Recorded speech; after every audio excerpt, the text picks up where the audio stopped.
अस्सलाम वालेकुम। तो आज हम करेंगे फर्स्ट ईयर बायोलॉजी के इंपॉर्टेंट एमसीक्यूज जो चैप्टर 1 के हैं।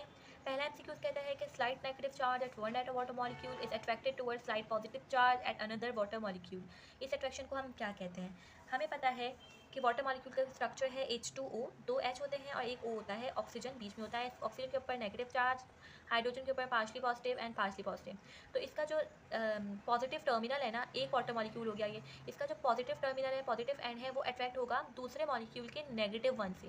तो इनके बीच में जो अट्रैक्शन होगी, इस वजह से वाटर मॉलिक्यूल के मॉलिक्यूल्स चिपके हुए होते हैं। इस अट्रैक्शन को हम कहते हैं हाइड्रोजन बॉन्डिंग। दूसरा एमसीक्यूज कहता है कि tendency of the water to coalesce the water oil drop into large droplet is called. क्या होता है कि जब हम पानी के बर्तन में ऑयल डालते हैं तो ऑयल मॉलिक्यूल अलग से हमें नज़र आ रहे होते हैं, वो उसके साथ सॉल्युबल नहीं होते। तो वाटर की इस प्रॉपर्टी को क्या कहते हैं कि वो ऑयल को अलग कर देता है।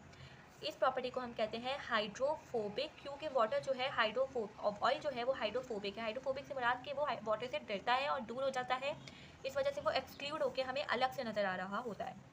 तीसरा एमसीक्यूज कहता है कि covalent bond between two monosaccharides is known as. हमें पता है कि जब दो मोनोसैकेराइड्स मिलते हैं तो वो एक कोवलेंट बॉन्ड बनाते हैं। आपकी बुक का एक इंपॉर्टेंट टेबल है, उसमें ये बहुत टेबल नंबर 1.1। हमें पता है 4 बायोमॉलिक्यूल्स हैं, carbohydrate, protein, lipid and nucleic acid. Her biomolecule monomer से बना है, यानी छोटे मॉलिक्यूल से बन के बड़ा मॉलिक्यूल बना है। कार्बोहाइड्रेट बना है मोनोसैकेराइड से, दो मोनोसैकेराइड जुड़ते हैं तो कार्बोहाइड्रेट बनता है, तीन जुड़ते हैं तो बनता है। खैर, जो जुड़ते हैं तो जुड़ते किस बॉन्डिंग से? ग्लाइकोसिडिक लिंकेज से। प्रोटीन एक बायोमॉलिक्यूल है, ये बनता है अमीनो एसिड या अमाइनो एसिड मोनोमर से, और अमाइनो एसिड के बीच में पेप्टाइड लिंकेज होती है। लिपिड बनते हैं, इन सारी चीज़ों से नाम याद रखें आप, इतना टाइम तो नहीं है लेकिन you can still remember these names. Lipid के बीच में एस्टर लिंकेजेस होती हैं, ये याद करना बहुत इंपॉर्टेंट है। न्यूक्लिक एसिड दो तरह के, डीएनए और आरएनए, और इनके बीच में फॉस्फोएस्टर लिंकेजेस हुआ करती हैं। तो यहाँ ये सारे पॉइंट एमसीक्यूज के पॉइंट ऑफ व्यू से इंपॉर्टेंट थे। वो कोवलेंट बॉन्ड जो दो मोनोसैकेराइड के बीच में है, अब वो हम याद करें, टेबल से हमने क्या पढ़ा है अभी अभी एग्जैक्टली, उसके बीच में होगा ग्लाइकोसिडिक बॉन्ड या ग्लाइकोसिडिक लिंकेज, जो भी ऑप्शन में दिया हुआ हो। एमसीक्यूज नंबर 4 कहता है most abundant carbohydrate found in nature is. हमें पता है कि सेलुलोज, क्योंकि सेलुलोज जो होता है इसलिए अबंडेंट है क्योंकि वो प्लांट्स की सेल वॉल में भी होता है, और प्लांट्स हमें पता है कि कितने ज़्यादा है, तो ऑब्वियस बात है कि सेलुलोज अबंडेंट होगा। फिफ्थ पॉइंट एमसीक्यूज कहता है कि most important organic compound of the cell which carry out all of the cells activities is called dash. Important organic compound कौन कौन से हैं? अभी 4 नाम पड़े हैं, इनमें से सबसे इंपॉर्टेंट जो है ना वो प्रोटीन है, क्योंकि प्रोटीन तकरीबन तमाम सेल की एक्टिविटीज़ को कंट्रोल कर रहा होता है। सिक्स पॉइंट कहता है all amino acid have the same formula except dash. अच्छा, अमीनो एसिड का फार्मूला मैंने आपको बताया भी था, दोबारा बता देती हूँ। अमीनो एसिड में हर अमीनो एसिड का ये स्ट्रक्चर है, कार्बन है बीच में, और 4 कार्बन की टेट्रावेलेंट होता है ना कार्बन, 4 जगहों पे कार्बन के कुछ आके लग सकता है। तो अमीनो एसिड में कार्बन के एक जगह हाइड्रोजन आके लग जाता है, कार्बन की दूसरी जगह अमाइन ग्रुप या अमीनो ग्रुप आके लग जाता है NH2, तीसरी जगह कार्बोक्सिलिक ग्रुप यानी COOH आके लग जाता है, और चौथी जगह खाली रह गई। अब चौथी जगह पे क्या लगेगा? चौथी जगह पे रेडिकल लगता है। रेडिकल वेरी कर सकता है, एक अमीनो एसिड में ये होगा, ये फॉर एग्जांपल एक अमीनो एसिड में रेडिकल में यहाँ पर हाइड्रोजन हो जाएगा, दूसरे अमीनो एसिड में मिथाइल हो जाएगा, तीसरे अमीनो एसिड में ये हो जाएगा। तो ये वाली जगह जो है ना, हर अमीनो एसिड के 20 अमीनो एसिड्स है ना जो हमारी बॉडी में मौजूद है, तो हर अमीनो एसिड की ये वाली प्लेस डिफरेंट है। तो हमें पता है अमीनो एसिड का सेम फॉर्मूला है, कौन से पार्ट के अलावा? R पार्ट के अलावा या रेडिकल पार्ट के अलावा।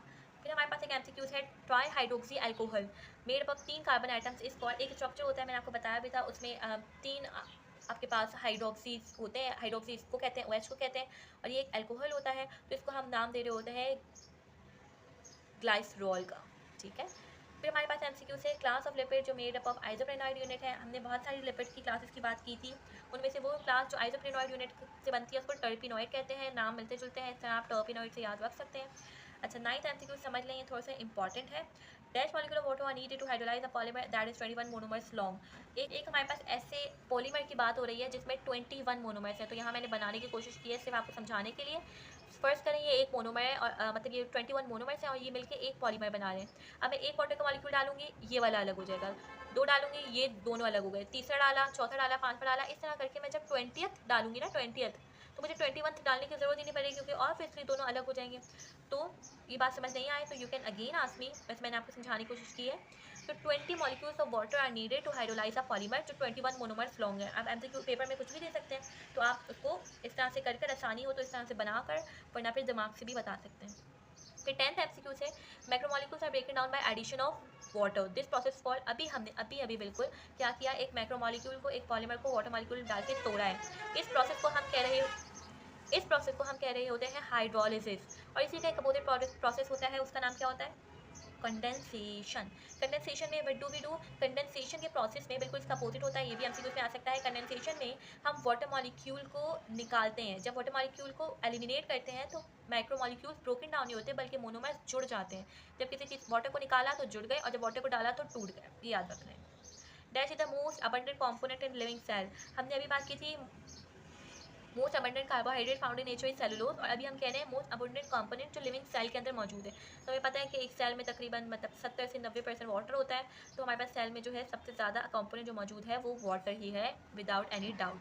फिर हमारे पास क्वेश्चन है attractive forces between similar molecule is called cohesive forces. Cohesion या कोहेसिव फोर्सेज, दो सिमिलर मॉलिक्यूल के बीच में जो फोर्स है उसे कोहेसिव फोर्सेज कहेंगे, और जो डिफरेंट डिससिमिलर मॉलिक्यूल या डिफरेंट मॉलिक्यूल के बीच में फोर्स है उसे हम एडहेशन कहेंगे। ये भी दो एमसीक्यूज हैं जो इस चैप्टर में से अपीयर हो सकते हैं।